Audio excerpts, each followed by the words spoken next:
So I was there for telco for a few years, and then I said, hey, I need to be an entrepreneur, remember? So what are the chances, how can I increase the chance of my becoming an entrepreneur? All I knew was, this truck company, people, 13,000 people in that place. I mean, there are totally 26,000 people in Tata Motors at that point of time, I don't know how many today. 13,000 in Jamshedpur and 13,000 in Pune. They are making truck. And here I am, one guy wanted to make something else. It was not working out. And I figured that I need to manage a lot of things. A new place, a new language, and staff, and I need to get myself a girlfriend, and lots of stuff I needed to do out there, and it is getting difficult.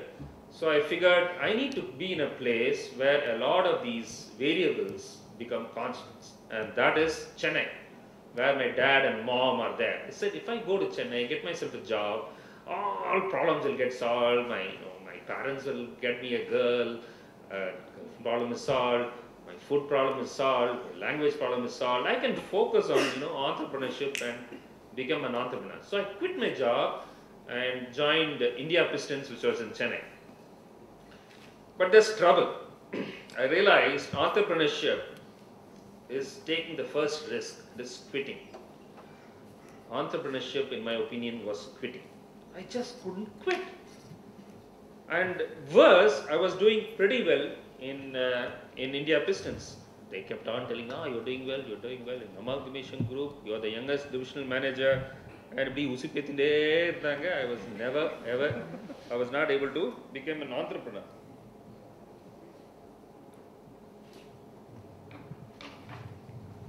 So I said, listen, quitting is one thing, taking up is another. Let's do it step by step. Let me quit the job first. And would you believe it, I actually put in my papers without an alternative. In fact, even today some people joke and ask, what entrepreneurship? What led you into entrepreneurship? And this guy would say, it was something that my last boss said. What did your last boss say? He said, you are fired. So sometimes it's easy to become an entrepreneur when the stuff you need to give up is not much. The risk that you are taking is directly proportional to the stuff that you have. If you have a 1 lakh per month job, that's the risk you are taking, equal to 1 lakh rupees per month. Suppose you don't have any job, it's easier to be an entrepreneur. I said, my God, I'm getting closer and closer out here. I quit my job. Couldn't become an entrepreneur because I tried to write business plans, and you can write business plan, but you can't start a business. So I said, oh my God, let me go into employment again. And then I joined a consulting company. I figured if I join a consulting company, I will be exposed to a lot of companies, and I'll, consulting, instead of consulting the brand name of some company, why not consult yourself? So I joined a consulting company, quit, and started my own consulting company. This was in 96, 97, which is about 11 years after I finished my engineering. All that thought of entrepreneurship, 11 years, 12 years, I didn't become one. I became one in 96, early 97. I'm going to grab that one. Can I? Yes. So finally an entrepreneur.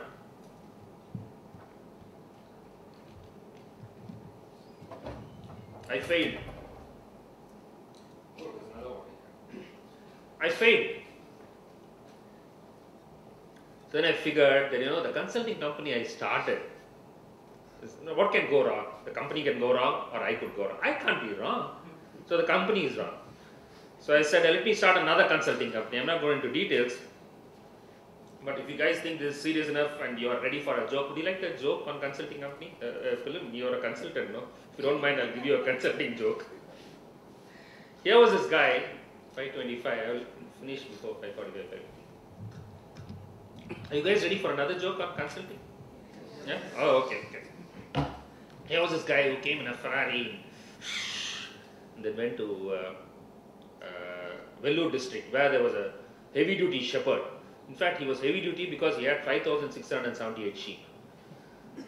So this guy crashed, and the Ferrari, the doors and all open like this, it opens like this. This guy comes out, Ray-Ban, oak-like glass, then a high-end Apple laptop, the GPS mechanism tucked away. And then he says, "Hey, shepherd, I know exactly how many sheep you have. If I tell you, what will you give me?" This guy was flabbergasted. I am a well-known heavy-duty shepherd, but this guy is from nowhere. He comes in, screeches in a Ferrari and tells me exactly how many sheep I have. He deserves a sheep. You get a sheep. So he said, "Okay."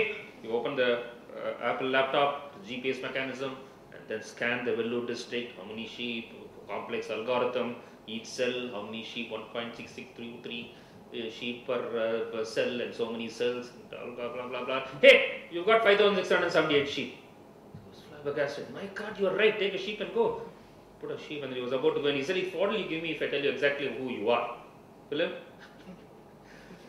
So he said, "Oh my God, this guy, I am the guy with the Ferrari and this guy is nothing. How can he tell me who I am? Who am I? You must be a management consultant. Come, guy." "Oh my God, I am a consultant. How do you know?" He said 3 things. 1, you come here uninvited. 2, you give me a lot of yarn. At the end of the day, you tell me something I already knew. 3, you have absolutely no idea of what you are talking about because what you have taken is my dog, not my sheep. So Philim, he's a management consulting guy. So I figured consulting company is pass. I need to do something else. So I quit that also.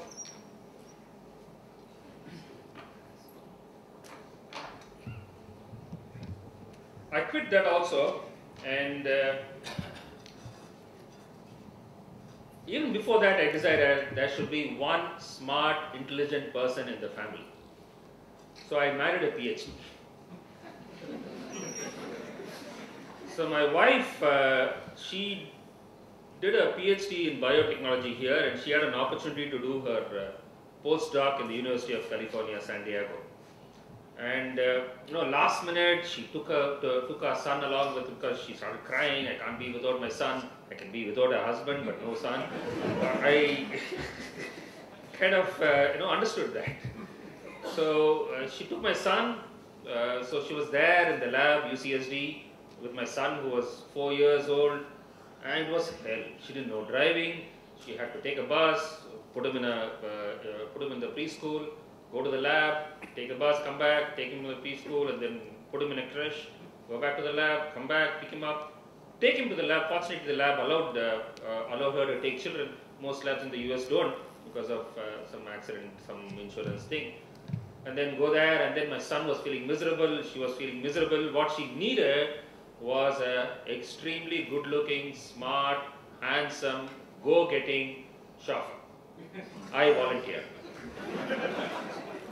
So I went to the US and was a chauffeur for about 4 or 5 months.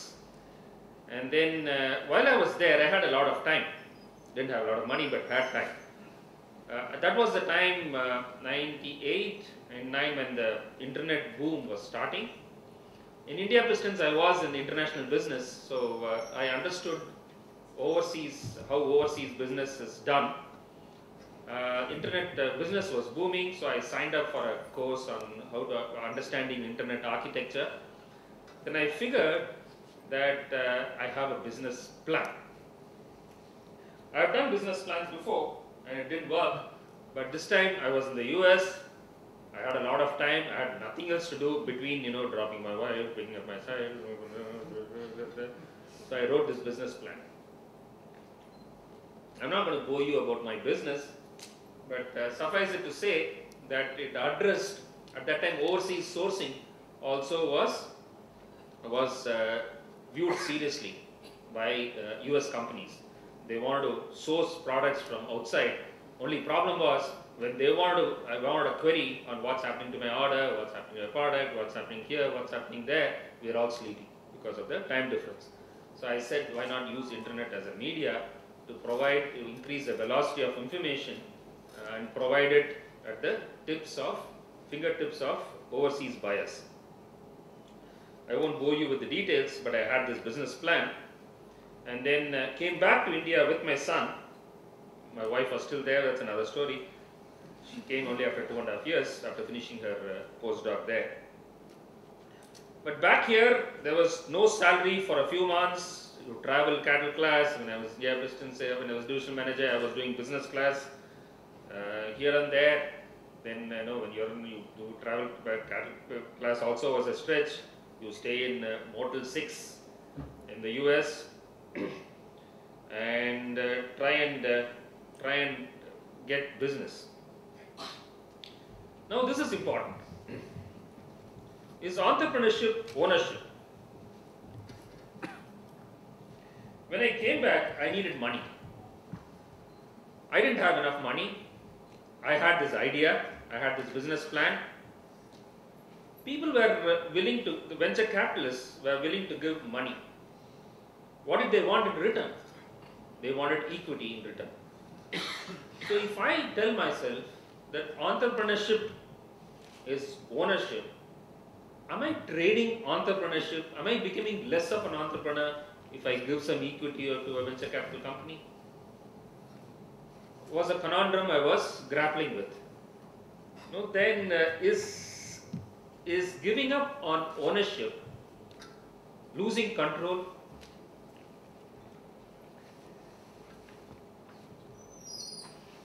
Is a Potikade owner who has 100% of his business, is he a better entrepreneur than a Chris or Narayan Murthy? You know how much percentage equity Ratan Tata has in Tata Sons? Does anyone know here? Even I don't, I was just but I figure it will not be much. Well, so is he less of an entrepreneur? Is Narayan Murthy less of an entrepreneur? I don't know. I didn't at that point of time. Today I have a little more clarity, but then that will come in the last slide.